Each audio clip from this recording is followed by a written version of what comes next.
Hi everyone, Joshua here with Barista Warehouse, and today we're brewing coffee using the Flair Signature Pro 2 manual lever espresso maker. Now this is Flair's leading manual espresso maker in a range of lever brewers that are all designed to produce the best quality in espresso brewing, whilst being really portable, and you can be enjoying an amazing espresso literally anywhere, so long as you have hot water and ground coffee. And the Flair Pro 2 exhibits very durable steel construction of its main body, as well as in the portafilter with a single flow spout attachment, the shower screen and the brew head, as well as a two-piece drip tray and the tamp that comes along with it. You'll also get a dosing cup and a dosing funnel too. Now it can easily achieve 9 bars of pressure or more with the reliable pressure gauge that comes standard on the Flair Pro 2. So repeatability of espresso brewing is absolutely possible, and it comes in 3 colors of the chrome, black and white. So if you're looking to make espresso literally anywhere at a fraction of the cost of buying an espresso machine, you can shop the full range of Flair products in this link up above. So the Flair Pro 2, with all its accessories, travels super easy in a very durable EVA carry case with foam padding to protect the brewer in transit. Assembling the Flair is done by screwing in the one bolt to attach the lever arm to the base, and then everything else either sits on this or is used as an accessory in the workflow whilst brewing. Now I'd have to say that over a few weeks of using the Flair Pro 2 as my morning coffee, it's been a really enjoyable experience. And comparing it to its predecessors within the Flair range, there are a few extra upgrades on the Flair Pro 2, like the silicone handle on the grip, the removable single flow spout, although I do wish this was a double spout so I could split my shots, and the bottomless portafilter for those amazing visuals on the extraction that improve upon the whole user experience of espresso brewing and certainly make the workflow of brewing a little easier. And for the most part, it isn't all that much time spent brewing on the Flair compared to any other style of manually brewing coffee. But compared to using a regular espresso machine, well, it is going to look fiddly and perhaps a little time consuming. But you do have to remember that the Flair Pro 2 will pack into its own suitcase and stores away easily, but still brews a real espresso without electricity, versus that espresso machine that's on the bench plugged in 24/7 and doesn't move. So with all that being said, let's just dive straight in now and brew an espresso on the Flair Pro 2. So first up, we're going to be preheating the brew head and the cup, and this is very important to minimize any temperature loss during the brewing process. Now the dosing cup upside down seconds as a resetting tool for the piston within the brew head. So press the piston all the way down on top of the dosing cup, then use that silicone cap under the brew head, which makes it nice and watertight. So you can fill up that brew chamber with boiling water to get it nice and hot. And then we're just going to empty that out right before we brew. Next, weigh your coffee out, and I'm using a 20-gram dose here, but you can brew with a dose as low as 16 grams all the way up to 24 grams. And that means there is a lot of play in terms of the recipes and the ratios that you can achieve. And to begin brewing great tasting espresso using the Flair Pro 2, there lies in some part responsibility that you do want to be using an espresso focused grinder for this style of brewing, as it's not going to bode well with either a small hand grinder or a blade grinder. So you want to use those coffee grounds that are reliable for espresso brewing, or you never will achieve that desired pressure that makes crema or that richness in flavor that's expected from espresso brewing otherwise. So with it ground to an espresso grind, you may discover a period of dialing into the appropriate grind size too. So it took me 2 shots to get the grind settings right, and still every new bag of coffee there's a slight adjustment of those grind settings still. But if you're a keen brewer, then adapting either your pre-infusion or the pressure whilst brewing on the fly can save a shot of espresso, so you're not completely wasting good coffee. And this attribute to grinding for espresso is pretty well standard practice across all espresso brewing, though you do find a steeper learning curve in using a manual brewer like the Flair, and equally so, the very fact that you have control over all of these parameters, and call me a control freak, is exactly why manually brewing a delicious espresso can be so much more satisfying than just pushing a button. So adding the grounds to the portafilter is painless using the dosing funnel provided, with a few taps to settle and distribute the grounds before using that tamp to finish it off. and the steel tamper Flair include is the perfect fit all the way to the edges of the portafilter and does a superb job of tamping. Although the portafilter itself is tapered, so if you do use a dose lower than 16 grams, it won't actually tamp any further down. Next, place the shower screen on top of the tamped coffee, and I recommend using the large holes facing upwards here.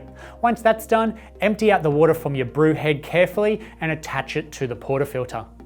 Now there are a few ways you can approach adding the brew water in this next step, and I like to worry less about the volume during brewing, so I weigh the water out into the brew head prior to brewing and then don't really need to worry about that later. So long as I get that approximate yield, I'm going for a double shot of espresso of 45 grams out, and a couple of grams either side. I'm going to be pretty happy with that. So I'm going to be adding that amount plus the weight of the coffee I'm using to the brew head. So all up 65 grams of water. As I've discovered using the Flair, the grounds soak up about 1 gram of water per gram of coffee as a rule. But you can always add upwards of 75 grams into the brew head for larger brew ratios of a 1:3 if you're using perhaps a lighter roasted coffee. So you can just totally add all the water to the brew head and then measure out your espressos as you're brewing too, as the drip tray on the Flair Pro is a good size to fit a set of Acacia Luna scales at 10.5 centimeters across. This way you can measure out your yield and watch your brew time simultaneously. Now placing the brew head into the holder, add the plunger with the pressure gauge on top, and don't forget to set your cup underneath before beginning to lower the lever. The pressure gauge is marked clearly, so you're able to hold the pressure steady where you want it. And the gauge itself is also able to be twisted into a better angle depending on your viewpoint. Now this is a two-handed job, and pressing down on the lever, I found holding the base with one hand and then holding the lever with the other, and then with any little bit of leverage you can gain on the Flair Pro will limit the exertion required. Because it's definitely not effortless, and you want to put in the effort to keep the extraction at a consistent high pressure for the best results. Now pre-infusion begins without question when you feel some resistance in the lever, and you could go straight out of the gates here to 9 bars of pressure, but I've discovered between different coffee blends, origins and roasters, a consistent method for brewing prior to being dialed in perfectly is a steady ramp up of pressure. And this lets some drips down the sides of the basket, but I slow down my press if it's too quick a flow, and then allow the full face of the naked filter to be covered in espresso before a final press towards 9 bars of pressure. And this forms a nice steady single stream and flow that is more consistent throughout a majority of the extraction. What you do want to avoid is sprites or channeling, and these are little streams of water that manage to cut through the ground coffee, spurting out the sides of the basket and add nothing to the extraction or the end cup. And you can improve on these with further distribution or coarsening up your grind a little. Now I find just releasing the pressure a little and then increasing it again does help mitigate these issues, and then you can complete a shot without too much problem. My shots on average run for about 40 seconds to a minute 15, which might seem long, but including the pre-infusion time and the ramp down of pressures, I find these slower shots achieve a better result overall. And the results really speak for themselves. It's absolutely the best espresso I've enjoyed from a manual espresso machine. Now the texture, this is one thing I find just lacks that tiny little bit, but maybe this has more to do with my recipe than it does the brewer. And overall the crema and certainly that depth of flavor is easy to obtain and is comparable to an espresso machine. So now you can add some milk to this for a flat white or a latte, it's going to be amazing. Add some hot water to it for a long black, or like me, I'm going to be drinking it straight, as it really is that cafe quality style espresso. And to make another shot from here, the silicone wrapped metal parts make it easy to handle straight after brewing. And I'm resetting my brew head and then preheating it again quickly, knocking out my portafilter and giving that a quick rinse and wipe down to repeat the whole process. And there's really not a lot to do with all those extra accessories to make a second shot fairly quickly, but you can always purchase a second brew head to go back to back even faster, and you can find that in the link up above.